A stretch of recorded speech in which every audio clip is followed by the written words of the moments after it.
قدیر صبح سپید همه سیاهی هاست، قدیر آیت سبحان ربی الاعلاست، قدیر هدیه نور خدا به پیغمبر، قدیر خاطره ای جاودانه و زیبا، قدیر آینه لا اله الا هو، قدیر نقش ولای علی به سینه ماست، قدیر یک سند زنده یک حقیقت محض، قدیر بر همه گمگشتگان چراغ هدا. هنوز خواجه لولاک را نداست بلند که هر که را پیمبر منم علی مولا، چنان که من همگان را به نفس اولایم، علی وصی من از نفس او به او مولا.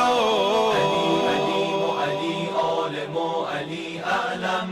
علی ولی و علی والی و علی والا، علی حج و علی کعبه و علی زمزم، علی صفا و علی مروه و علی مسعی، علی اذان و اقامه، علی رکوع و سجود، علی قیام و قعود و علی سلام و دعا، علی صراط و علی محشر و علی میزان، علی بهشت و علی کوثر و علی طوبی. علی به قول پیمبر در مدینه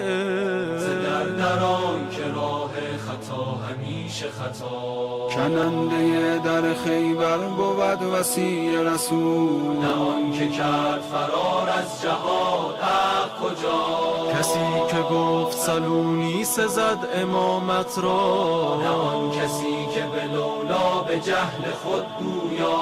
کسی که جا